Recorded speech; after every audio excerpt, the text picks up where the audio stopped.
कभी कोई विशेष कार्य है, अटक रहा है, बहुत दिन से लगे हो, नहीं हो रहा, एक कलश जल, एक बेलपत्र। शिव मंदिर में जब बेलपत्र लेकर जाएं, बेलपत्र रखी सीधे हाथ में, उसके ऊपर रख लिया कलश, उसमें जल भरा हुआ हो, अपनी कामना कर कर मंदिर में पहुंचकर कलश को उल्टे हाथ में लेकर बेलपत्र को पहले अशोक सुंदरी वाली जगह पर, ये डंडी का जो भाग है जहां से पानी बहता है, अशोक सुंदरी की जो जगह होती है, और ये पत्ती उस जगह पर उसको रख दें, अशोक सुंदरी वाली जगह पर, और शंकर भगवान को सीधे हाथ में जल लेकर अशोक सुंदरी वाली जगह पर जल समर्पित कर कर शंकर भगवान के चारों ओर जल छोड़कर फिर शिव जी के शिवलिंग पर जल समर्पित करें। लगभग 2 या 3 सोमवार लगातार प्रतिदिन एक बेलपत्र समर्पित करें। और अगर आपने लगातार 2 सोमवार या 3 सोमवार कर लिया तो जो अटका हुआ कार्य है ना, मेरा देव अधिदेव महादेव उसमें सफलता प्रदान कर देगा, ये विश्वास। अशोक सुंदरी की जगह पिता जितना अपने बेटे की नहीं सुनता, उतनी अपनी बेटी की सुनता। बेटा मां को प्रिय होता है और बेटी बाप को प्रिय होती है, बेटी पिता को प्रिय है।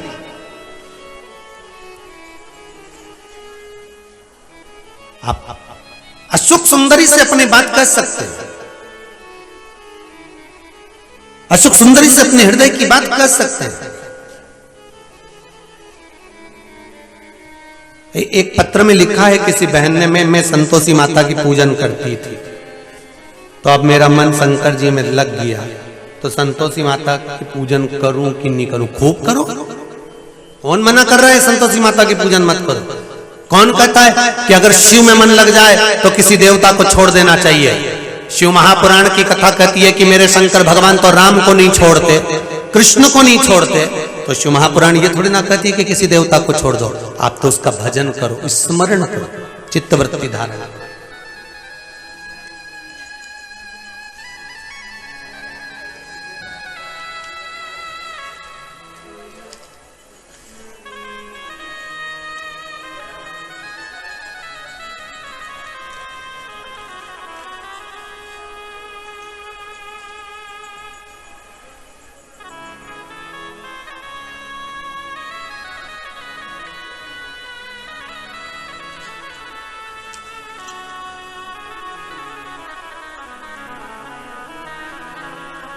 शंभु शरण पड़ी आंगो घड़ी रे घड़ी, दुख काटो दया करी न दर्शन आपो। रानी सांवरे इंदौर से इन्होंने लिखा था, मैं संतोषी माता की पूजन करती थी और अब मन शिव जी में रम गया, पर एक बात है गुरुजी कि मैंने पशुपति व्रत करे और 5वां सोमवार जो पूरा हुआ, इन्होंने लिखा है, कहीं बैठी होंगी तो हाथ हिला सकती है, रानी सांवरे इंदौर से। मैंने जैसे ही शिव की आराधना करी, पशुपति व्रत करा, 5वां सोमवार पूरा हुआ, जो मैंने मांगा था गुरुदेव वो मुझे प्राप्त हो गया। जय संतोषी माता। शिव उपासना है। आप हृदय से अगर कुछ कह रहे हो, आप दिल से अगर भगवान शंकर को कुछ निवेदन कर रहे हो,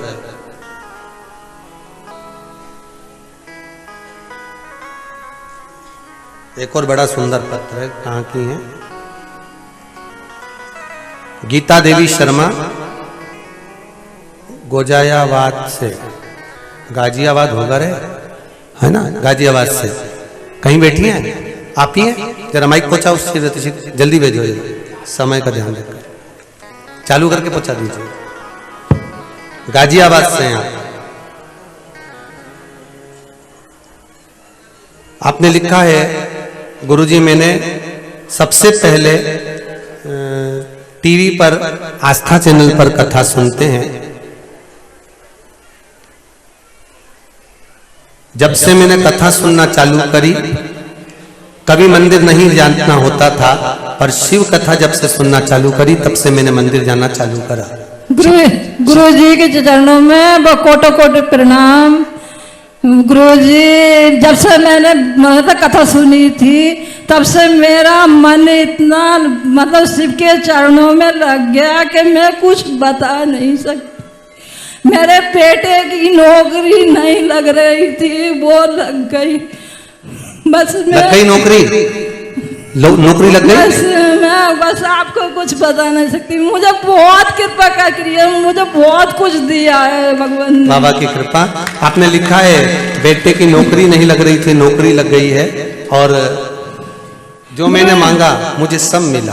गुरुजी, मैं भी सीहोर की रहने वाली हूँ, मेरी ससुराल भी सीहोर में है। यहीं पे? अरे बधाई हो। मतलब गाजियाबाद मतलब बरेली जिला में है गुरुजी। बहुत बहुत बाबा की उत्तर प्रदेश के रहने वाले हैं हम। जी जी, श्री शिवाय शिवाय नमस्ते। शिव कृपा होती है ऐसी। दो जरा बेटी को दो, उसको भी दो जरा, शीघ्र शीघ्र, समय का थोड़ा भान करते हुए कथा का समय देखना पड़ेगा। ले माइक ले जल्दी बोलिए।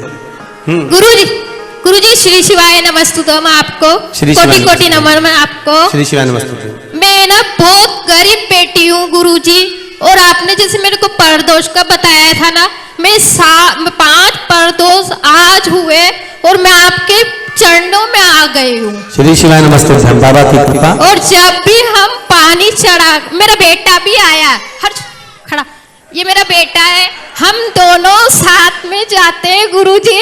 भगवान की दया से हमको नंदी जी सामने ही मिलते हैं। बाबा की कृपा। हर हर महादेव। भगवान शिव ऐसी ही कृपा बनाकर रखे। शंभो शरण मांगू घड़ी रे घड़ी दुख का। शिव की कृपा जब होती है, शंकर की करुणा, त्रिपुरासुर कह रहा है कि मेरे को हो क्या गया।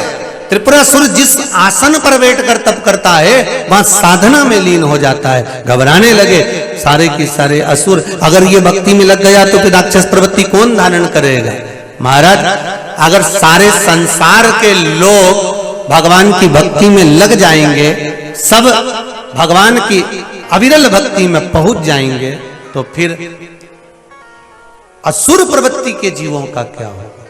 असुर प्रवृत्ति के जीवों के लिए तो कुछ होना। भगवान शिव ओगड़दानी त्रिकालदर्शी कैलाशी अविनाशी भगवान शंकर ने कृपा करी, और देवताओं ने कहा भोलेनाथ आप जाकर ये त्रिपुरासुर के पास में पहुंचे। शंकर भगवान त्रिपुरासुर के पास गए। त्रिपुरा, क्या बात है। त्रिपुरासुर ने कहा प्रभु, मैं जब से यहाँ पर आया हूँ, जब से मैं यहाँ कर भक्ति कर रहा हूँ, यहाँ पर आया मैं उस दिन से भगवान की भक्ति में डूब गया हूँ, मेरे से राक्षस प्रवृत्ति नहीं हो पाती। शिव महापुराण की कथा कहती है बाबा, भगवान शंकर की कथा कह रही है, आप अगर भगवान की भक्ति में डूबे हुए हो, आप भगवान के स्मरण में अगर डूबे हुए हो, तो पाप कर्म से आप दूर हट जाओ, बेकार कर्म से आप दूर हट जाओ।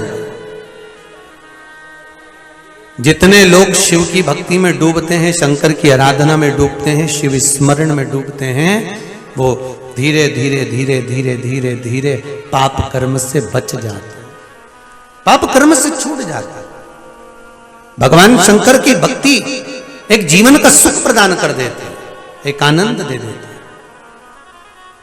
शिव महापुराण की कथा कर रही है। भगवान त्रिपुरासुर ने विचार करा, शंकर भगवान से कहा मुझे अब इस कैलाश पर नहीं रहना, ये कैलाश आप रख लीजिए। और कैलाश पर्वत शंकर भगवान को देकर त्रिपुरासुर जैसे ही चला अपनी नगरी में पहुंचा, देवताओं ने कहा यह हाहाकार मचा रहा है, संहार करो। भगवान शंकर ने तब त्रिपुरासुर का संहार करा। शिव जी का नाम त्रिपुरारी हो गया। त्रिपुरारी बनने के लिए गणों का साथ शिव जी को मिला, गणों का साथ मिला।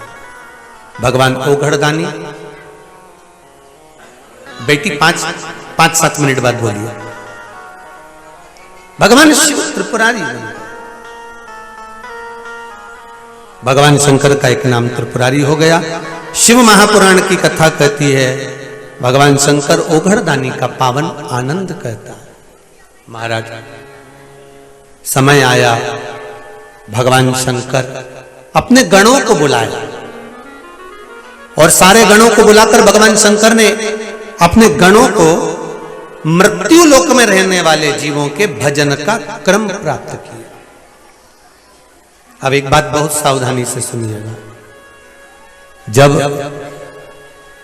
आप भगवान शिव के मंदिर जाते हो, शंकर का भजन करते हो या शंकर की कथा सुनते हो या शंकर की भक्ति में डूबते हो,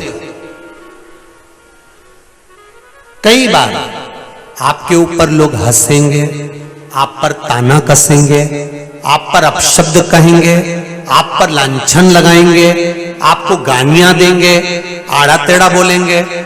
शिव महापुराण की कथा कर रही है भगवान शंकर के गणों की, शिव गण शिव महापुराण की कथा कर रही है, इसका कारण क्या बनता है?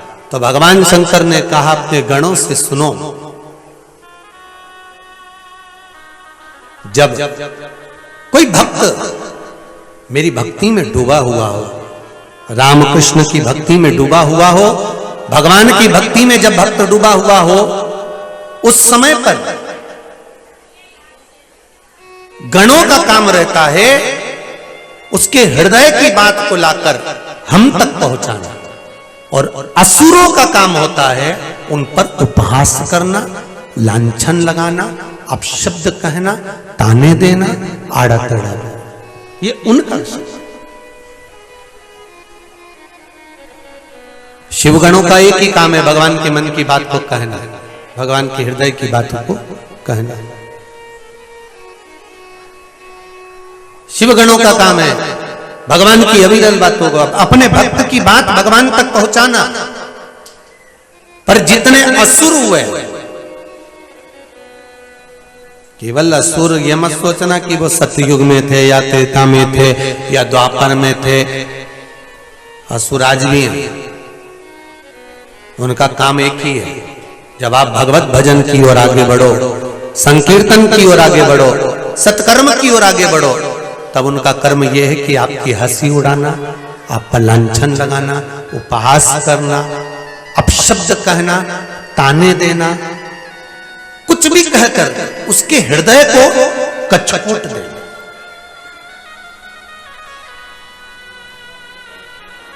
और जब आप मंदिर में जा रहे होगे, दिया लगा रहे होगे और कई लोग आप पर जब ताना कसेंगे, आप शब्द बोलेंगे, कुछ भी बोलेंगे, तो आपका हृदय दुखेगा।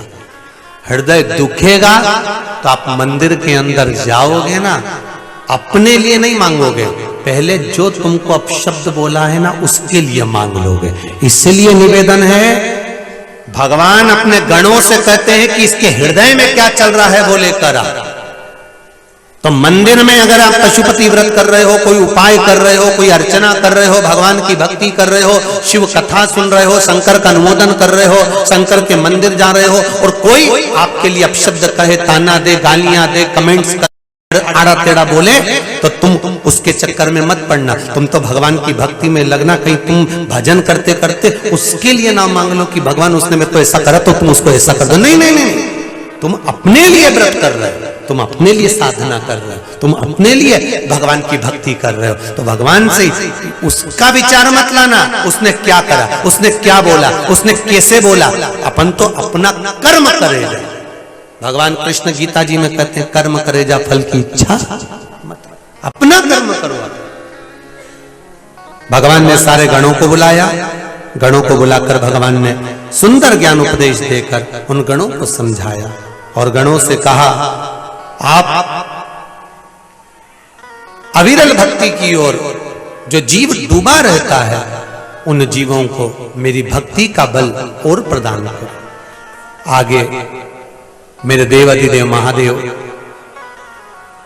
जो तुमरोका जी के सम्मुख में शिव महापुराण की कथा को श्रवण कर रहे हैं, 12 ज्योतिर्लिंग का पावन चरित्र श्रवण कर रहे हैं, प्रथम ज्योतिर्लिंग सोमनाथ जी का वर्णन करा। चंद्रदेव पर काया गलने का श्राप लगा है अपने ससुर जी का, दक्ष प्रजापति जी का। जब श्राप लग गया तब दुखी हुए, और दुख हुआ, व्यक्ति जो दुख पाता है वो अपने कर्म से पाता है। व्यक्ति के दुख पाने का सबसे बड़ा कारण है उसका कर्म। इसलिए आपको रोज प्रतिदिन कहते हैं मत बुरे कर्म कर वरना पछताएगा, भगवान की आंखों से तू बच नहीं पाएगा, तू बच नहीं पाएगा।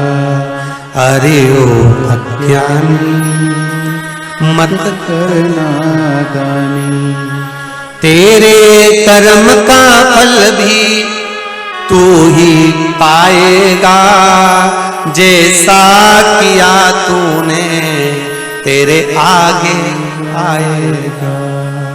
मत बुरे कर्म कर वरना पछताएगा, भगवान की आंखों से तू बच नहीं पाएगा, तू बच नहीं पाएगा। भगवान से अपने कर्मों का भोग हमें पाना है, अपने कर्मों का फल हमें भोगना है। अच्छा करेंगे अच्छा मिलेगा, बुरा करेंगे बुरा मिलेगा, जैसा करोगे वैसा मिलेगा। महाराज चंद्रदेव ने भगवान शंकर की आराधना करी, भगवान सोमेश्वर के रूप में विराजमान हुए। भगवान शंकर के पुत्र कार्तिकेय जी रुष्ट होकर चले गए, भगवान उनको मनाने के लिए गए, पार्वती जी के साथ मल्लिकार्जुन के रूप में विराजमान हो गए। अगला वर्णन आया है श्री महाकाल। दूषण नाम के राक्षस का संहार करने के लिए भगवान काल अधिपति महाकाल बनकर प्रकट। अकाल मृत्यु वो मरे जो काम करे चंडाल का, काल उसका क्या बिगाड़े जो भक्त हो महाकाल का। भगवान की आराधना में डूब जाए। अगला वर्णन आया है ओमकारेश्वर बिंद नामक पर्वत ने भगवान शिव की आराधना करी, और शंकर भगवान बिंद पर्वत पर आकर विंध्याचल पर विराजमान हुए। ओमकार के रूप में नर्मदा जी यहाँ बहती हैं, भगवान ओमकार के रूप में नर्मदा विराजमान हुई, भगवान ओमकारेश्वर के रूप में विराजित हुए। अगला वर्णन आया श्री केदारनाथ। नर नारायण ने तप करा, भगवान शंकर को प्राप्त किया, भगवान शिव को प्राप्त किया, भगवान केदारेश्वर के रूप में विराजित हुए। अगला वर्णन आता है भीमाशंकर कुंभकर्ण की पत्नी करकटी का पुत्र भीम, जिसने देवताओं के मंदिर तोड़वा दिए, भजन करने वालों को अपशब्द कहता था, भगवत स्मरण करने वालों को ताने देता था। भगवान शंकर ने उस भीम का संहार करा, शिव जी का नाम भीमा शंकर हो गया। अगला वर्णन आया है काशी विश्वनाथ। मनु और शत्रुपा ने भगवान शिव की आराधना कर कर शंकर भगवान को विराजमान किया। और एक बात मनु शत्रुपा की कथा से बहुत ध्यान से सुनिएगा। मनु शत्रुपा की कथा कहती है अगर दिल से भगवान शंकर की आराधना जैसे मनु शत्रुपा ने करी और शिव काशी में आकर विराजमान हुए, स्वयं शनि महाराज ने काशी के शिवलिंग की स्थापना की, कोई दूसरा नहीं। आप दिल से रिझाओगे, दिल से आए, आप उसको पुकारोगे वो आए। महाराज अगला वर्णन आया है त्र्यंबकेश्वर। गौतम बाबा पर गौ हत्या का दोष लगा, माता अहिल्या ने पूजन कर भगवान ब्रह्मा विष्णु महेश को प्रकट करा, भगवान त्र्यंबकेश्वर के रूप में विराजमान। अगला वर्णन है वैद्यनाथ। रावण भगवान शंकर को लेकर जा रहा था शिवलिंग, लघु शंका लगने पर भूमि पर शिवलिंग रखा, उठा नहीं, भगवान शंकर वहीं वैद्यनाथ जी के रूप में विराजमान हो गए। अगला वर्णन है नागेश्वर। दारुक नाम के राक्षस का भगवान ने संहार करा, नागेश्वर के रूप में विराजमान हुए। अगला वर्णन है फिर रामेश्वर। भगवान राम जी ने लंका पर चढ़ाई करते समय भगवान शिव की आराधना करी, रामेश्वर के रूप में विराजमान हुए। फिर अगला वर्णन है कृष्णेश्वर। सुधर्म नाम के ब्राह्मण की 2 धर्म पत्नियां थी, सुदेहा और घूष्मा। सुदेहा के यहां संतान नहीं हुई, घूष्मा ने अपना पुत्र सुदेहा को दे दिया अपने पति के कहने पर। जब मालूम पड़ा कि ये पुत्र जो है बड़ा हुआ, उसका विवाह हुआ, उसको मालूम पड़ा बहू को कि मेरी असली सास तो घूष्मा है, तो सुदेहा को नहीं पूछा। जब सुदेहा को नहीं पूछा, क्रोध आ गया सुदेहा को, बेटे के तलवार से काट काट के टुकड़े कर दिया, कपड़े में भर दिया और भरकर तालाब में फेंक दिया। घूष्मा का नियम था शिवलिंग ले जाकर भगवान शंकर की आराधना कर कर विसर्जन करना। विसर्जन करने चली, वापिस आते समय मन में आया बहुत दिन से बेटे को नहीं देखा, तो बेटे को याद करा तो बेटा तैरता हुआ बाहर आया। घूष्मा के मरे हुए बेटे को 1 हफ्ते बाद भगवान ने जीवित बाहर निकाल दिया उस तालाब से। शिव जी का नाम कृष्णेश्वर महादेव पड़ गया। ऐसे 12 ज्योतिर्लिंग का चरित्र जब तुमरुका जी चंचुला देवी के सम्मुख में कहे तो चंचुला का पति बिंदु प्रेत योनि से छूटकर देव योनि को प्राप्त हुआ। भगवान शंकर के गण नंदी जी ने कहा, भोलेनाथ, शिव महापुराण की कथा हुई, शिव गण नंदी, शिव गण शिव महापुराण की कथा चली। भगवान शंकर ने कहा, सुनो नंदी, सुनो भृंगी, सुनो, एक बात का ध्यान करिए, ए मणिभद्र, इस मृत्यु लोक में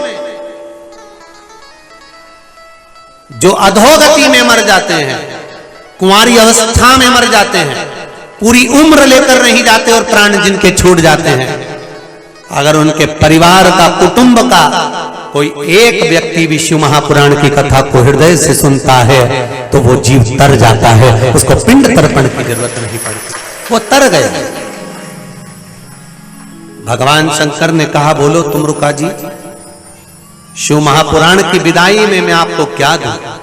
तुमरुका जी ने बेलपत्र मांगी है भगवान शंकर के शीश की।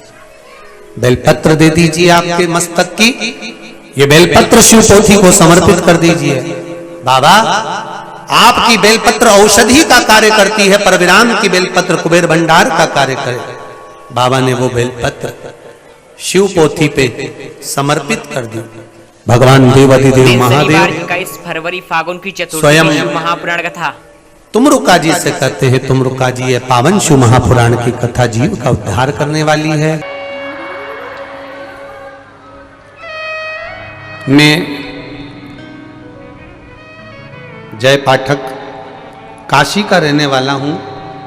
कहीं बैठे हो जय पाठक तो हाथ हिला सकते हो। मैं जय पाठक काशी का रहने वाला हूं महाराज जी। मेरा जॉब पुणे में है। मेरा मोबाइल नंबर ये है, आप लोग भी पत्र को टीवी पर पढ़ सकते हो। मैं महाकालेश्वर और सीहोर दर्शन के लिए, मेरी मंगेतर को दर्शन कराने के लिए छत्तीसगढ़ गया था। वहाँ हम यहाँ कुबेरेश्वर धाम आए हैं। महाराज, मैं बाबा का क्या बखान करूं महाराज जी। मैं 10 से 12 साल से गुटखा खाने की लत थी। 10 से 12 साल से गुटखा खाने की लत थी महाराज। बाबा की कृपा ऐसी हुई महाराज जी, मेरी मंगेतर ने शिव जी के मंदिर में ले जाकर एक दिन मुझे खड़ा करा और शिव जी पे से एक बेलपत्र उठाकर मुझे दिया और एक बेलपत्री मुझे शंकर जी की दे दी और उसने एक ही बात कही, आप शिव मंदिर में आए हो। सियोर वाला महाराज कहता है, शिव के दरवाजे पर हमेशा सत्य बोलना। एक बात कहूँ, ये बेलपत्र आज खाओ और गुटखे को त्याग दो। गुरुदेव, 10 से 12 साल तक मेरे पूरे परिवार ने उस गुटखे को छुड़ाने का प्रयास करा।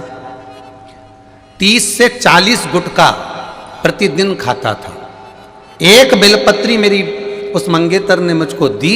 मैंने शिव मंदिर में जिस दिन से खाई, गुटखे से ऐसी नफरत हो गई कि आज मैं उस गुटखे को छोड़ चुका हूं, नहीं खा। धन्यता है, आपकी साधुता है। ये आपका प्रयास है शिव के प्रति। दुनिया के लोग आज के समय में शंकर जी के नाम से बहुत नशा करा रहे हैं। भांग पियो, शंकर जी की प्रसादी है।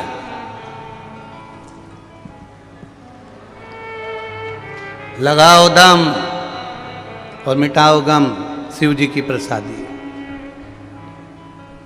कौन सी पुराण में किस जगह पर लिखा है कि शंकर भगवान ने भांग पी थी? कौन सी पुराण में किस जगह पर लिखा है कि शंकर भगवान ने गांजा पिया था? कौन सी पुराण में किस जगह लिखा है कि शंकर भगवान ने चिलम लगाई थी? तुम्हें शौक है इसलिए तुम देवताओं को बदनाम करते हो। मेरा महादेव कभी गलत काम नहीं करता। मेरा महादेव कभी गलत काम नहीं करता, क्योंकि मेरा महादेव प्रेरणा देता है। अगर गलत काम करते होते मेरे महादेव तो पहला झगड़ा होता अमृत के लिए। मैं विष नहीं पीऊंगा, मुझे अमृत लाके दो। पर विष पी गया कि मैं क्रोध नहीं चाहिए, झगड़ा नहीं चाहिए। क्या करूंगा उससे? अमृत का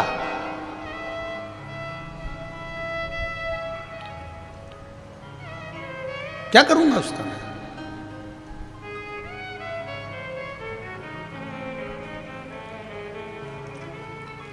एक घर में इकट्ठे रहने से परिवार नहीं होता। जी सुन लो री, जहां जहां से आई हो, और जी जाओ तुम भी।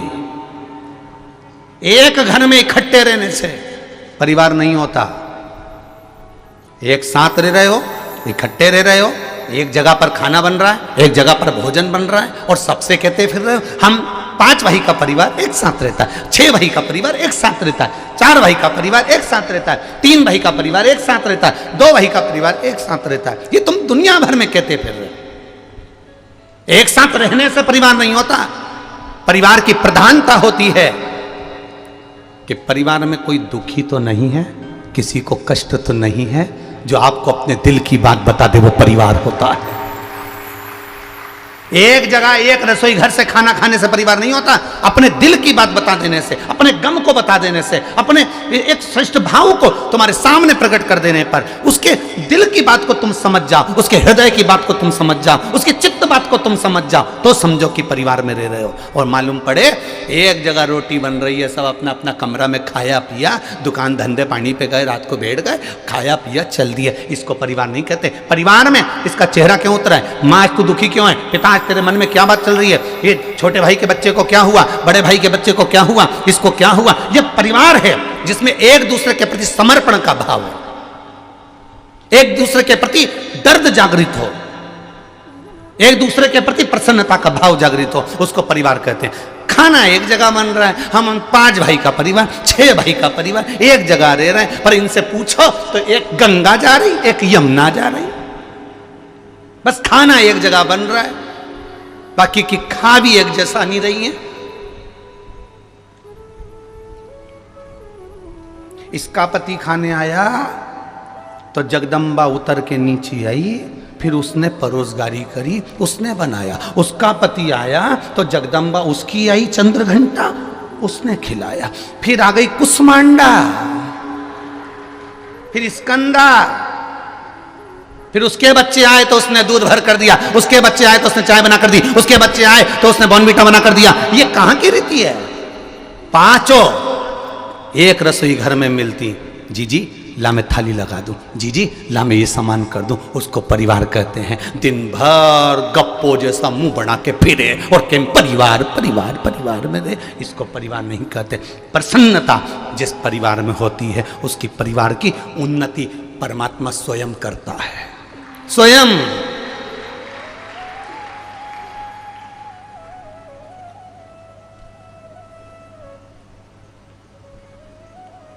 कितनी तमन्ना है हमारे भीतर, कितनी आकांक्षा है, कितनी इच्छा भरी हुई है, कितनी इच्छा। कोई ऐसा मिल जाए जो मेरे सारे दुख मिटा दे। इस चक्कर में तुम कभी कुबेरेश्वर धाम मत आना कि कोई ऐसा मिल जाए जो तुम्हारे दुख मिटा दे। इस चक्कर में कभी तुम कुबेरेश्वर धाम मत आना, फिर कोई दूसरा महाराज के पास चले जाना जो तुम्हारा दुख मिटा दे। कुबेरेश्वर धाम पर आना तो इस चक्कर में मत आना कि कोई ऐसा मिल जाए कि मेरा दुख मिटा दे, क्योंकि किसी की सामर्थ्यता नहीं कि आपका दुख मिटा दे। राम जी का दुख राम जी को मिटाना पड़ा था, कृष्ण भगवान का दुख भगवान कृष्ण को मिटाना पड़ा था। आपका दुख आपको मिटाना पड़ेगा और वो भजन के बल पर मिटाना पड़ेगा।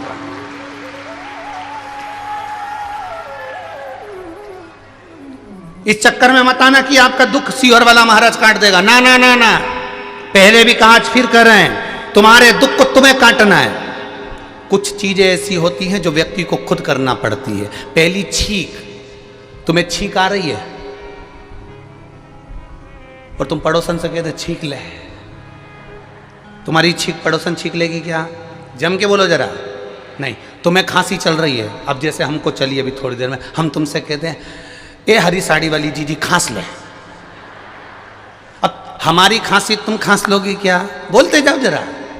नहीं, सिर तुम्हारा दुख रहा है और दवाई तुम अपने पति को खिला दो और सोचो कि तुम्हारा सिर अच्छा हो जाएगा क्या? नहीं, दवाई भी तुम्हारी तुमको खाना पड़ेगी, छींकना भी तुम्हारा तुमको पड़ेगा, खांसना भी तुम्हारा तुमको पड़ेगा, भोजन भी तुम्हारा तुमको करना पड़ेगा। उसी तरह दुख भी तुम्हारा तुमको काटना पड़ेगा, कोई दूसरा नहीं काट सकता। पर हम भ्रांतियों में जी रहे हैं। कोई ऐसा बाबा मिल जाए, कोई ऐसा महाराज मिल जाए जो हमारा दुख काट दे, तो महाराज का तो खुद नहीं कट रहा, वो तुम्हारा खाक काटेगा। अपना दुख अपने को काटना, कैसे कटेगा? तो तुलसी बाबा ने लिख दिया, कलयुग केवल नामधारा, श्री शिवाय नमस्तुभ्यम। हमने बुरा कर्म करा है तो उसको काटना हमको पड़ेगा। पूर्व में हम करके आए हैं तो हमको भोगना पड़ेगा।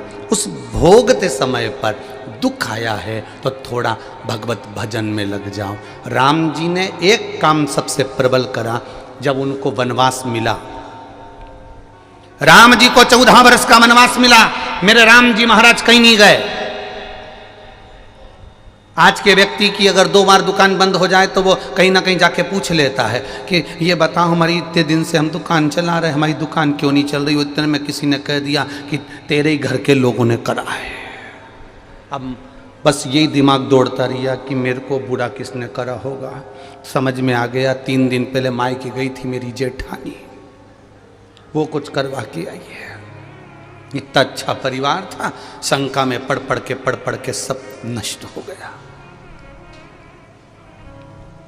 राम जी को 14 वर्ष का वनवास मिला, राम जी किसी के पास नहीं गए। भगवान कृष्ण को ब्रज छोड़कर मथुरा जाना पड़ा, मथुरा छोड़कर भगवान कृष्ण को द्वारका जाना पड़ा। भगवान कृष्ण किसी के पास नहीं गए। भगवान कृष्ण और राम जानते थे कि हमारे कर्मों को हमें स्वयं काटना है। राम जी अयोध्या से चले तो जहाँ जहाँ रुकते थे शिवलिंग का निर्माण करते थे, पार्थिव शिवलिंग बनाते थे, पूजन करते थे, चलते जाते थे, फिर पूजन करते थे, चलते जाते थे। राम पथगमन भारत सरकार ने बनाया है। कभी मौका मिले तो उस राम पथगमन पर गाड़ी लेकर निकलना। आजकल तो ट्रेन भी चलने लगी राम पथगमन पर, गाड़ियां भी। राम पथगमन अयोध्या से लेकर लंका तक के बीच में राम पथगमन भारत सरकार ने बनाया। उस राम पथगमन पर कभी चल कर देखना, जितने मंदिर राम जी के नहीं मिलेंगे, जितने मंदिर हनुमान जी के नहीं मिलेंगे, पूरे राम पथगमन में अयोध्या से लेकर लंका तक के बीच में सबसे ज्यादा मंदिर मेरे देवाधिदेव महादेव के मिलेंगे। उस राम पथगमन में सबसे ज्यादा मंदिर मेरे महादेव के मिलेंगे। महादेव के मंदिर क्यों? राम जी जहां बैठते थे शिवलिंग बनाते थे, पूजन करते थे। राम जी जहां बैठते थे शंकर की आराधना करते थे। जो राम जी ने अपने हाथों से शिव की आराधना करी वो वहां स्थापना कर दिया। आगे बढ़े स्थापना कर दिया, और आगे बढ़े स्थापना कर दिया। राम जी स्थापना करते गए। एक जगह पहुंचते पहुंचते सबरी अम्बा के दरवाजे पर पहुंच गए। मातंग ऋषि की शिष्या के पास पहुंचे और मातंग बाबा की शिष्या उस सबरी अम्बा ने कहा, राम तुम यहां तक पहुंचे हो? हां। कहां जा रहे हो? मेरी धर्म पत्नी को कोई ले गया, उसको ढूंढने जा रहा हूं। अच्छा ठीक है, तुम्हारी धर्म पत्नी तुम्हें मिल जाएगी? जरूर। तब शबरी माँ ने पूछा, इतने विश्वास से कह रहे हो कि मिल जाएगी, तो ये बताओ इतना विश्वास तुम्हें मिला कहां से? इतना विश्वास मिला कहां से? ये विश्वास कहां से आया कि कंकर में शंकर नजर आ रहा है? ये विश्वास कहां से आया कि ये विश्वास कहां से आया कि एक रुद्राक्ष के लिए एक दिन में 20 लाख से ज्यादा लोग यहां पहुंचे? ये विश्वास कहां से आया? ये दृढ़ता कहां से आई? ये भरोसा कहां से आया? ये विश्वास किसने पैदा कर दिया? ये भरोसा किसने जान दिया?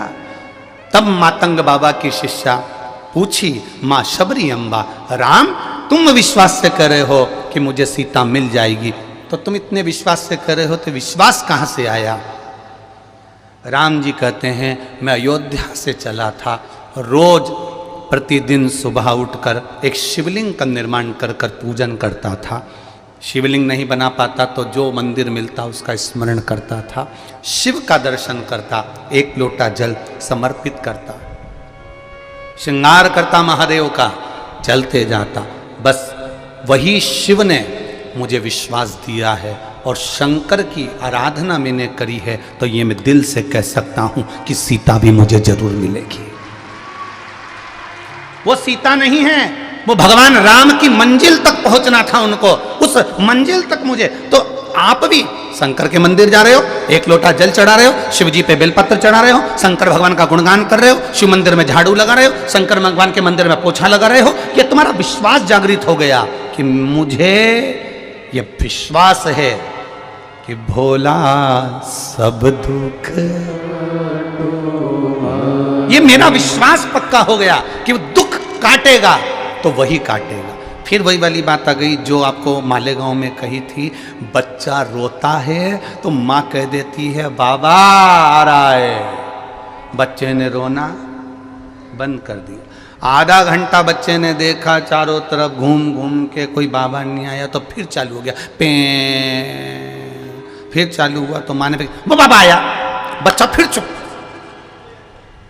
हो, फिर कहा, बच्चा फिर रोया तो कहे वो बाबा आया, बच्चा फिर चुप। अब जरा विचार करिए, चित्तवृत्ति में उतारिए, एक छोटे से बच्चे से कहा कि बाबा आ रहा है और बच्चा रोना बंद कर देता है, उसी तरह आप भी कहो बोल बम का नारा है और बाबा एक सहारा है। ये अपने भीतर उतारना, जब दुख आए, जब कष्ट आए, जब बीमारी आए, जब रोग आए, जब तकलीफ आए, जब कष्ट तुम्हारे सामने आ जाए, तब शिव मंदिर में जल चढ़ाते सोचना कि तू जरूर आएगा, मेरा बाबा आ रहा है, जरूर आएगा, ये निश्चित है, मेरे दुख को मिटा कर जाए। एक उसके भरोसे पर, एक उसके सहारे पर हम खड़े हैं, उसके इंतजार में।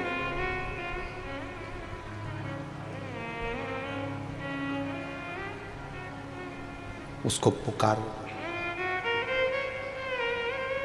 सुन के भक्तों की पुकार, हो के नंदी पैसा काशी नगरी से आए मेरे भोलेनाथ। सुन के भक्तों की पुकार, हो के नंदी पे सवार काशी नगरी से आए मेरे भोलेनाथ। सुन के भक्तों की पुकार, हो के नंदी पे सवार काशी नगरी से आए मेरे भोलेनाथ।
रमाए देखो डमरू बजाए, कैसा निराला भोले रूप सजाए। बस में रमाए देखो डमरू बजाए, कैसा निराला भोले रूप सजाए। बस में रमाए देखो डमरू बजाए, कैसा निराला भोले रूप सजाए। बस में रमाए देखो डमरू बजाए, कैसा निराला भोले रूप सजाए। गले सर्पों का हार होके नंदी पे सवार, काशी नगरी से आए हैं मेरे भोलेनाथ। सुन के भक्तों की पुकार होके नंदी पे सवार, काशी नगरी से आए हैं मेरे भोलेनाथ।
मृग छाल पहने भोले जटाओं में गंगा, चम चम चमकता है माथे पे चंदा।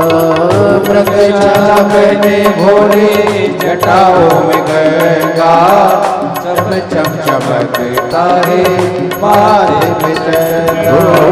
मृग छाल पहने भोले जटाओं में गंगा, चम चम चमकता है माथे पे चंदा।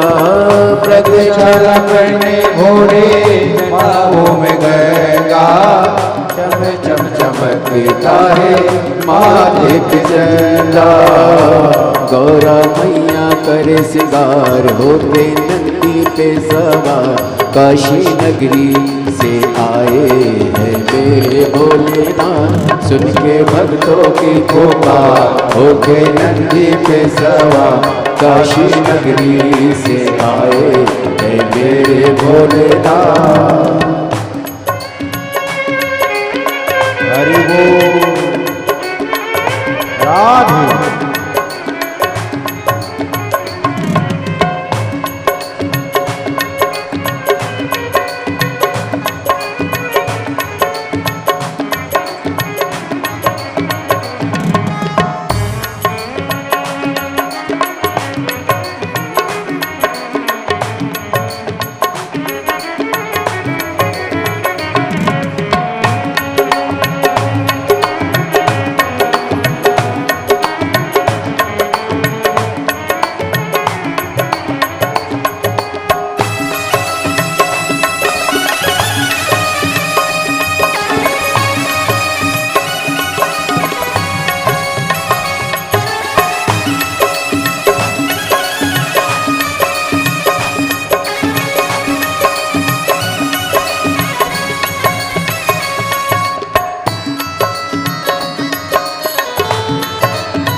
भोले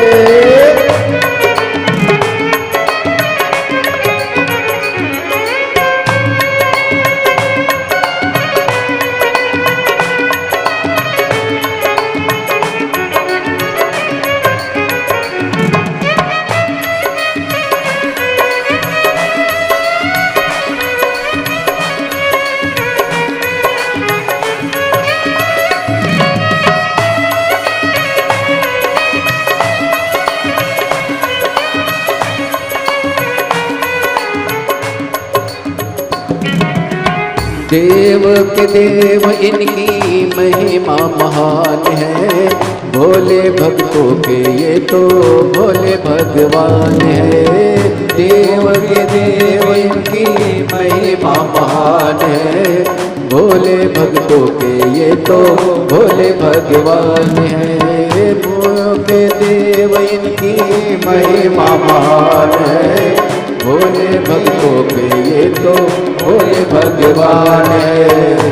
करने भक्तों का उद्धार होके नंदी पे सवार काशी नगरी से आए हैं मेरे भोलेनाथ। सुन के भक्तों की पुकार होके नंदी पे सवार काशी नगरी से आए हैं मेरे भोलेनाथ। सुन के भक्तों की पुकार होके नंदी पे सवार काशी नगरी से आए हैं मेरे भोलेनाथ। ओके नंदी पे सवार सुन के भक्तों की पुकार काशी नगरी से आए हैं मेरे भोलेनाथ। सुन के भक्तों की पुकार ओके नंदी पे सवार काशी नगरी से आए हैं मेरे भोलेनाथ।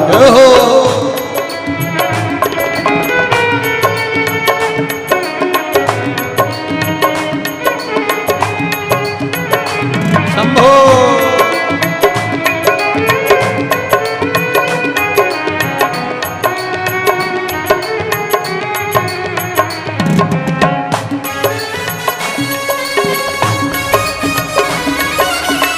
राधे जय हो।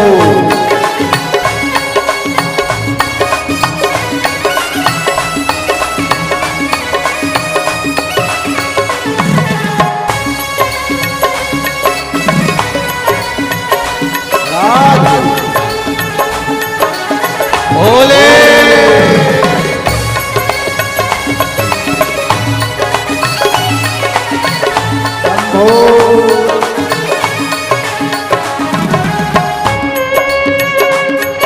जय हो।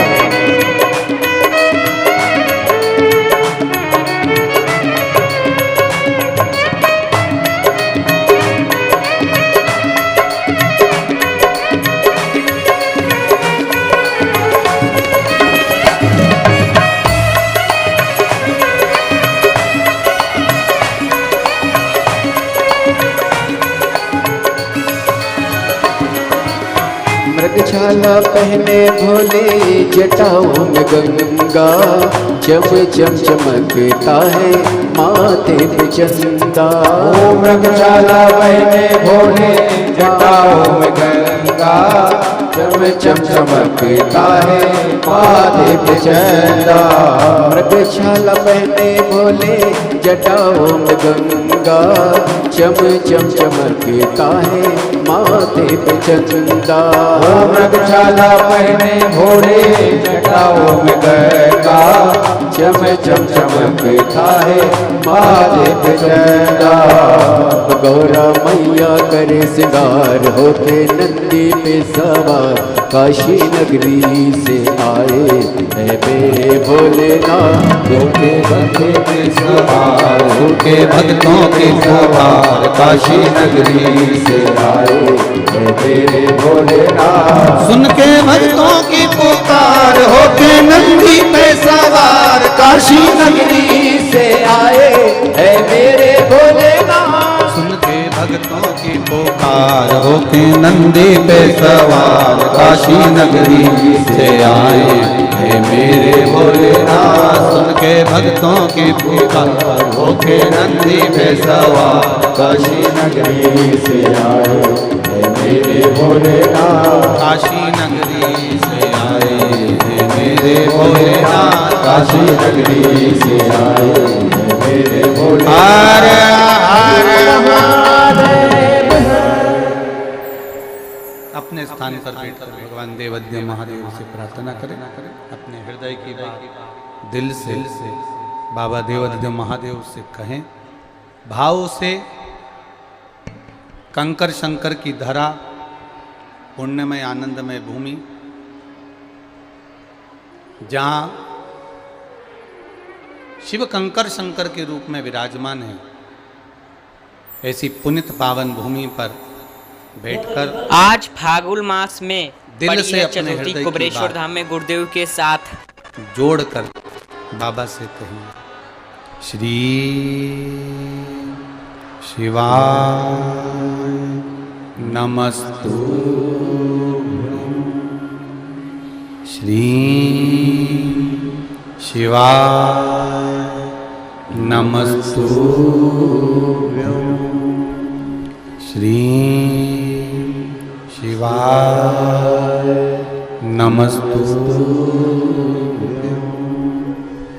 श्री शिवाय नमस्तु। श्री शिवाय नमस्तु। भोला सब दुख काटो मारा, ओ भोला सब दुख काटो मारा। शिव शंकर जपू तेरी माला, भोले बाबा जपू तेरी माला। भोला सब दुख काटो मारा, ओ भोला सब दुख काटो मारा। वेश है मंगल मंगलकारी, वेश है मंगल मंगलकारी। शमशान वासी हमारा, शमशान वासी हमारा। भोला सब दुख काटो मारा, ओ भोला सब दुख काटो मारा। भगवान शिव ओघड़दानी त्रिकालदर्शी कैलाशी अविनाशी शिव तत्व कह। अपने कर्म के अनुसार भोगना हमको है। शिव महापुराण की कथा कहती है, जिस समय पर माँ जगतजननी पार्वती मैया भगवान शंकर जी के साथ में पाणी ग्रहण संस्कार कर रही हैं, माता पार्वती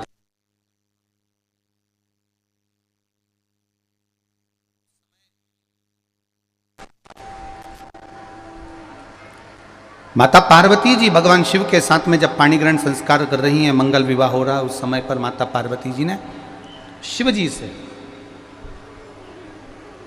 कुछ हृदय की बातें कही। अब जरा देखिएगा, बहुत सुंदर प्रसंग है ये वाला। इस प्रसंग को आप अपने जीवन में उतारने का प्रयास करिए। पार्वती जी ने भगवान शिव से अपने हृदय की कुछ बातें भगवान शंकर से कही। हे बाबा, हे देवादिदेव महादेव, त्रिकालदर्शी कैलाशी अविनाशी, हे शिव, आप जब शमशान से चले थे तो भस्म रमाकर, जटा जूट पहनकर, जटा रखकर, मृगछाला बांधकर, संपूर्ण भस्म आदि को लपेटकर आप मेरे दरवाजे तक आए। हे भोलेनाथ, हे शंभु, हे त्रिकालदर्शी, हे कैलाशी, केवल आपसे इतना सा पूछना चाहती हूं। मेरे बाबा जब मेरे दरवाजे पर आप आ गए, गले में सर्प लटक रहे हैं, मुंडों की माला पहने हुए हो, मृगछाला पहने हुए हो, बाबा मेरी माँ मैनावती आपका स्वरूप देखकर चक्कर खाके जमीन पर गिर गई।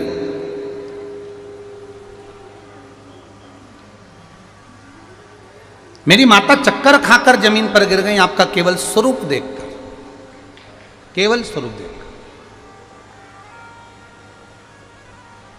तब आपने ये सारा रूप, संपूर्ण रूप आपका, जिसमें भस्म रमी हुई है, जटा बंधी हुई है, मृगछाला पहने हुए हो, सांप ततैया बिच्छू धारण करे हुए हो, ये सारा रूप आपने एक चुटकी बजाते ही बदल लिया। एक क्षण नहीं लगी आपको और आपने ये रूप बदल लिया। और मां मैनावती को आपने अपने स्वरूप का दर्शन दिया, तब मैनावती ने आपकी आरती उतारकर आपको प्रवेश दिया है। मेरे देवाधिदेव महादेव कहते हैं माता पार्वती जी से,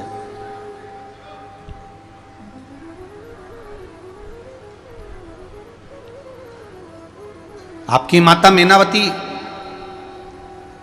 मुझको देखकर भय खा रही थी, पर सत्यता सुनो पार्वती, दुनिया का संपूर्ण विश्व का व्यक्ति मुझे संहार का देव मानता है।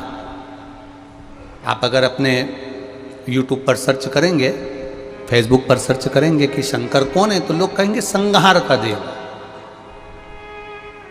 संहार करने वाला देव। पर भगवान देवाधिदेव माता पार्वती जी से कह रहे हैं, दुनिया मुझे संहार का देव मानती है पार्वती, पर सुन पार्वती, मैं तुझसे आज विवाह पाणीकरण के अवसर पर एक बात कहता हूं कि संहार नहीं, संवारने का देव पार्वती, तेरा पति देव संवारने वाला है, संहार करने वाला नहीं।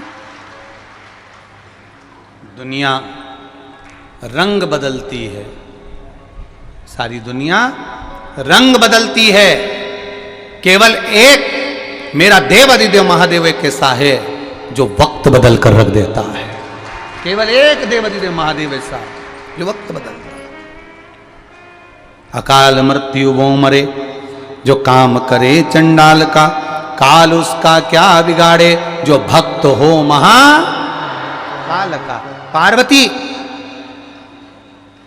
शिवलिंग की साक्षी में बैठने पर, तू मेरे सम्मुख में बैठी पार्वती, और तूने पार्थिव शिवलिंग का निर्माण करा, पूजन करा, अर्चना करी, आराधना करी। केवल एक शिवलिंग की पूजन करने वाला केवल शंकर की पूजन नहीं करता है पार्वती। शिवलिंग की पूजन करने वाला 33 कोटि देवी देवताओं का स्मरण एक शिवलिंग पूजन में कर लेता है। शंकर भगवान के मस्तक पर अपन ये हाथ में जो चंदन लेते हैं, जब चंदन अपन भगवान देवाधिदेव महादेव को त्रिपुंड लगाते हैं, कभी लगाया आप लोगों ने? लगाया? तो ये देवाधिदेव महादेव को जब अपन त्रिपुंड लगाते हैं तो इस त्रिपुंड में 27 देवी देवताओं का निवास होता है। कितने देवी देवता होते हैं? 27। प्रथम रेखा में 9, दूसरी रेखा में 9 और तीसरी रेखा में 9। जो शिवजी के मस्तक पर प्रथम रेखा होती है, सबसे पहली रेखा, उसमें 9 देवियों का निवास होता है। पार्वती, मेरे मस्तक पर जब दूसरी रेखा कोई खींचता है तो उसमें 9 ग्रह का निवास होता है। और सुनो पार्वती, आज शनिवार जब मेरे मस्तक पर कोई तीसरी रेखा खींचता है के मुखार बिंदु तो से, जी हाँ भक्तों, रेखा वो लगाता है और उसके घर में 9 निधि में प्रदान कर देता हूं।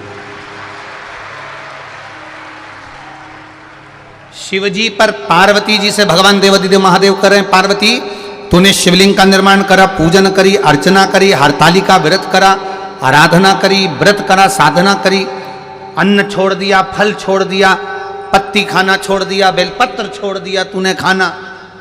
और पार्वती अपनी नासिका के 2 श्वास से श्वास लेती थी, उसमें से एक से लेना छोड़ दिया। इससे तुझे महादेव नहीं मिला है पार्वती। भूलवश तेरी सखी ने चंदन लाकर रखा और उस चंदन को तूने एक एक लगाना प्रारंभ करा जब मुझे पार्थिव शिवलिंग पर। बस पार्वती जैसे जैसे चंदन की एक लाइन, दूसरी लाइन और तीसरी लाइन खींचना प्रारंभ होती है, जैसे नीचे से लाइन ऊपर की ओर बढ़ती है, उसी तरह मैं भी संसार के जीव को उन्नति की ओर बढ़ाना प्रारंभ कर देता हूं। प्रथम रेखा में शंकर भगवान कहते हैं 9 देवियों का निवास होता है। त्रिपुंड की दूसरी रेखा में देवादिदेव महादेव कहते हैं 9 ग्रह का निवास होता है। और त्रिपुंड की तीसरी रेखा में 9 निधि का निवास होता है। और ये 9 निधि शिवजी कहते हैं मैं त्रिपुंड लगाने वाले को अपने आप प्रदान कर देता हूं, कोई देता नहीं, मैं स्वयं दे देता हूं।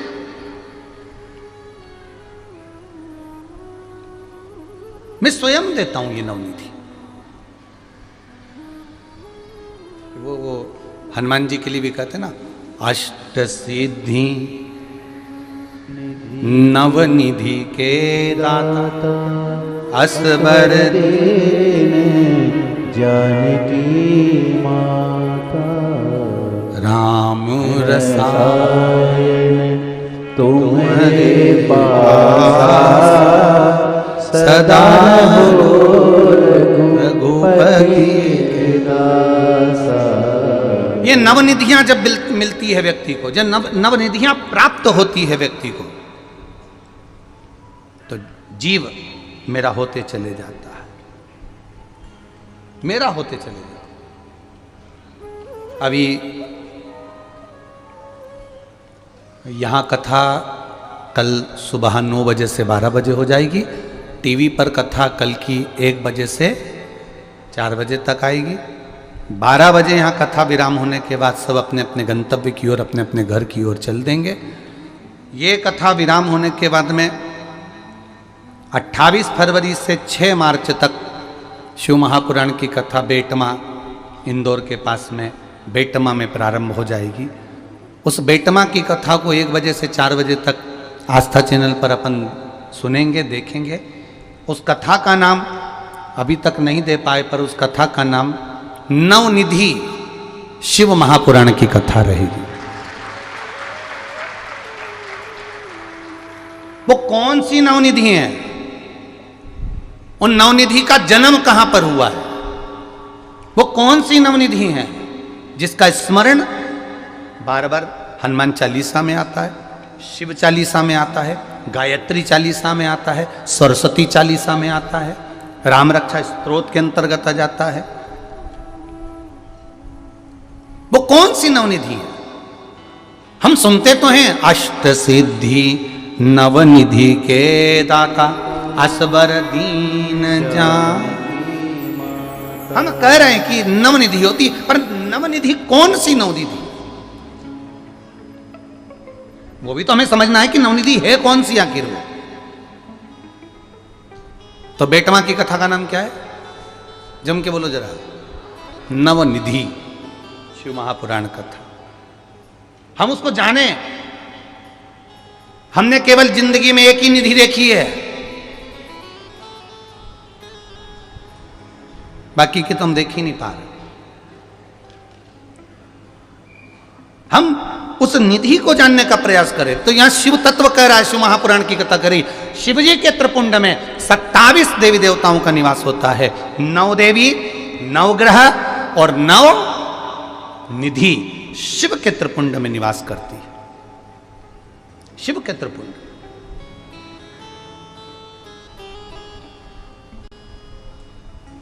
महाराज, आज फुलेरा दूज है। आप सभी को, पूरे विश्ववासियों को पहली बार शंकर भगवान पर आज ही के दिन धतूरा चढ़ा था, उस फुलेरा दूज की आपको बहुत बहुत बधाई। संपूर्ण विश्ववासियों को आज बहुत बहुत बधाई। ये फुलेरा दूज का दिन वही दिन है जिस दिन देवादिदेव महादेव ने एक साधारण से कांटों से भरे जीवन को, ये धतूरा जिसने दिया था, वो धतूरा जब देता है तो कांटों से भरे जीवन को मेरा महादेव अपने आप समाप्त कर देता है। ये वो फुलेरा दूज है हमारा शिव तत्व।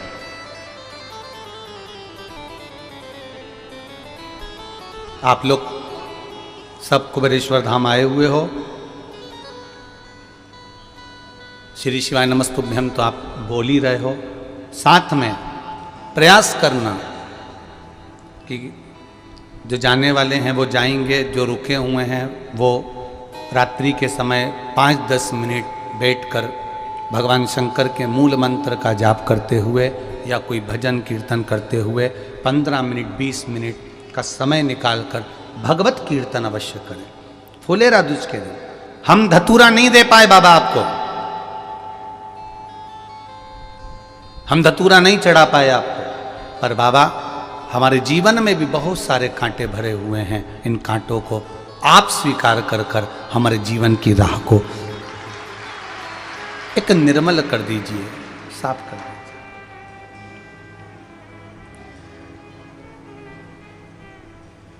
शिव तत्व को जाने हम।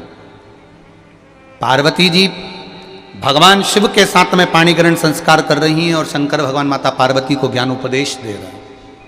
शायद दुनिया का पहला विवाह होगा जिस समय शंकर भगवान ने अपनी माता पार्वती को, मां जगतजननी पार्वती को ज्ञान उपदेश दिया है। पहला मंगल विवाह होगा जिसमें दूल्हा अपनी धर्म पत्नी को समझा रहा है। नहीं तो कई दूल्हे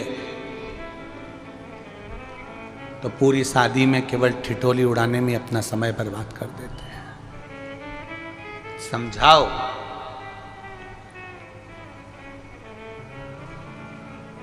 थोड़ा लड़के को लड़की की ओर ढलना पड़ेगा और थोड़ा लड़की को लड़के की ओर ढलना पड़ेगा। ये नहीं कहते कि आप पूरे ढल जाओ, पर इतना निवेदन जरूर कहेंगे कि दूल्हा हो चाहे दुल्हन हो, बना हो चाहे बनी हो, दोनों में बनकर चलने की प्रयास करिएगा। आज के समय में विवाह एक खेल हो गया है, केवल खेल। और उस विवाह का खेला ऐसा हो गया, खेल ऐसा हो गया कि उस विवाह के खेल में 2 साल 3 साल 1.5 साल संबंध रह पाता है, बाकी का संबंध अदालत में निकलता है 4-5 साल। प्रयास करो, अपने जीवन को सार्थक बनाने का प्रयास करो कि हम किसी भी रूप में एडजस्ट करना सीखेंगे। थोड़ा सा लगेगा समय, थोड़ा समझने में, सहजने में थोड़ा समय लग सकता है। बहुत ही आप प्यारा समझो, संवाद थोड़ा सुना बहुत रहे समझे, हैं गुरुदेव पर जी। जीवन सभी की भक्तों को सार्थकता। आज देख सकते हैं आप। जिस समय पर माता मैनावती ने पार्वती जी का विवाह पक्का करना चाहा, पार्वती मैया नहीं चाहती थी कि महादेव जी के साथ में, मैनावती नहीं चाहती थी कि महादेव जी के साथ में पार्वती जी का विवाह हो, पर पार्वती मैया कहती थी कि देवर्षि नारद ने कहा है कि मेरा विवाह शिव के साथ होना चाहिए और मैंने बाल्यवस्था से शंकर जी को अपना पति मान लिया है, इसलिए मैं उनसे विवाह करना चाहती हूं।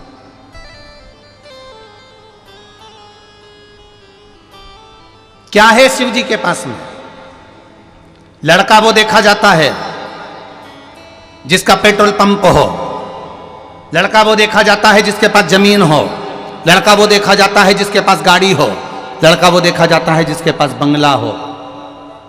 पार्वती जी ने कहा, माँ ये गाड़ी, ये बंगला, ये प्रॉपर्टी, ये जमीन तुमने मेरे लिए देखकर दे भी दी, और मालूम पड़े मैं चली भी गई और पहुंचने के बाद मान लो वो गाड़ी, बंगला, जमीन, जायदाद सब शेयर मार्केट में चले गया, डब्बा गोल हो गया और मालूम पड़े सब सत्यानाश मिल जाए उन सामग्री का, तो फिर उस जगह पर तुम्हारी बेटी अकेली रह जाएगी। क्योंकि तुमने पेट्रोल पंप देखा, गाड़ी देखी, बंगला देखा, जमीन देखी, जायदाद देखी, सत्ता देखा, वैभव देखा, पर तुमने लड़का श्रेष्ठ नहीं देखा कि जो कर्म में प्रबल हो, अपने बल में प्रबल हो, जो अपनी विद्या में प्रबल हो, जो कार्य के प्रति जागरूक हो, उस लड़के को नहीं देखा। तुमने केवल धन वैभव देखा, केवल धन वैभव। और जो कर्म के प्रति जागृत होता है वो एक दिन वापिस बंगला भी बना लेगा, गाड़ी भी बना लेगा, जमीन भी बना लेगा और जायदाद भी बना लेगा।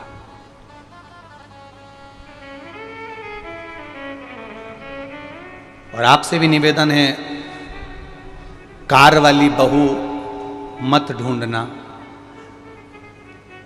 वो कार में बिठा के छोरे को ले जाएगी। आप अगर ढूंढना तो संस्कार वाली बहू ढूंढना, जो घर में 4 कारों का भी निर्माण कर देगी। संस्कार हो हमारे जीवन में बहुत जरूरी है, बहुत जरूरी। पार्वती जी को ज्ञान उपदेश देवादिदेव महादेव दे रहे हैं, ज्ञान उपदेश।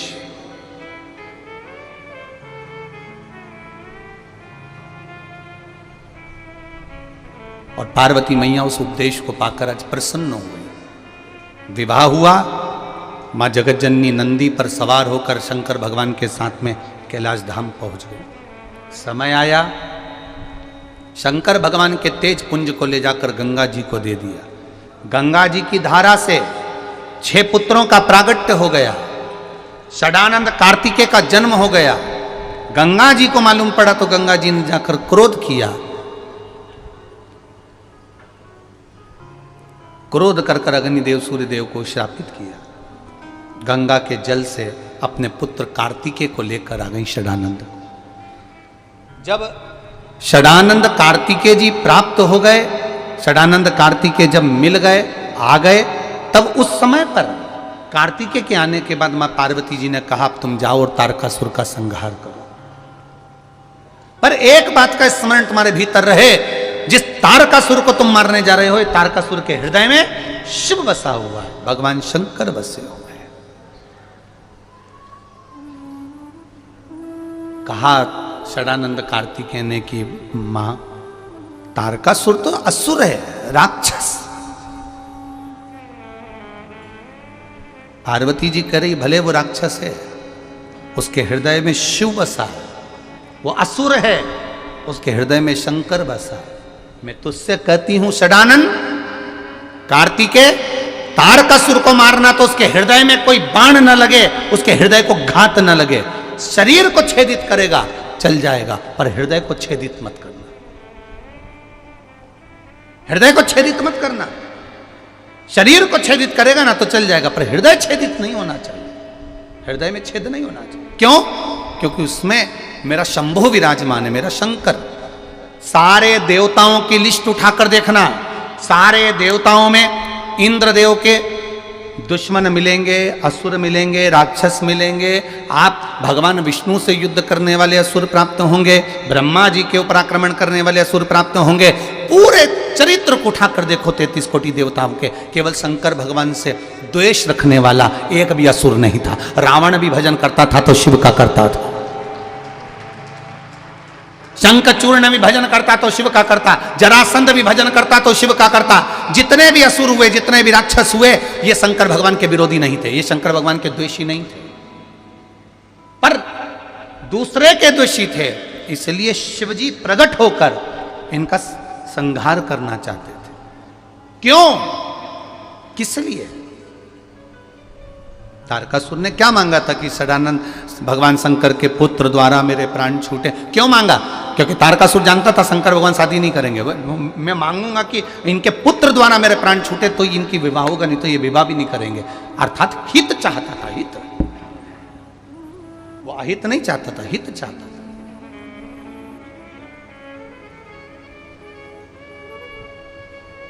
और जब आप हित चाहेंगे तो उसका एक आनंद दूसरा होगा। एक पत्र आया है, देखिए।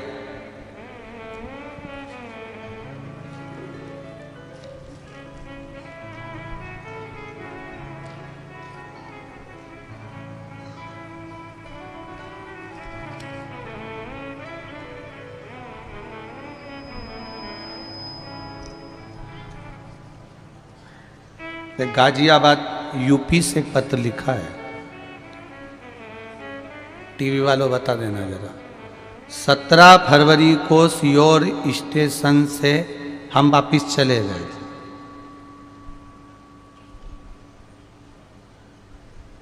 गाजियाबाद उत्तर प्रदेश ज्योतिषी 17 को चले गए, 20 को वापिस आ गए।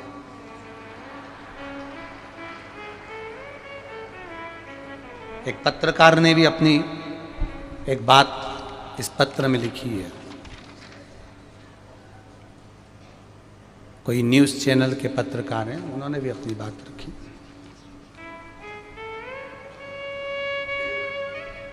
गुरुदेव, सबसे पहले आपसे और कुबेरेश्वर धाम से माफी मांगना चाहता हूं, और आप भी मुझे माफ करेंगे। देखिए गुरुदेव जी इस पत्र में क्या पढ़ रहे हैं भक्तों के लिए। अब मैं माफी मांगने का कारण केवल इतना सा बताता हूं कि हम लोग रुद्राक्ष उत्सव में महाराष्ट्र से यहाँ आए थे। यहाँ पर सभी तरह की लीला देखकर मन बेकार हो गया, क्योंकि हमें रुद्राक्ष नहीं मिला। यहाँ से 16 तारीख को हम वापस जा रहे हैं। बहुत हृदय से दुखी होकर जा रहे हैं। बहुत भीड़ बहुत आ गई, बहुत हृदय को कचोटा, कुछ अपशब्द भी कहे। गुरुदेव, महाराष्ट्र का एक पत्रकार हूं मैं,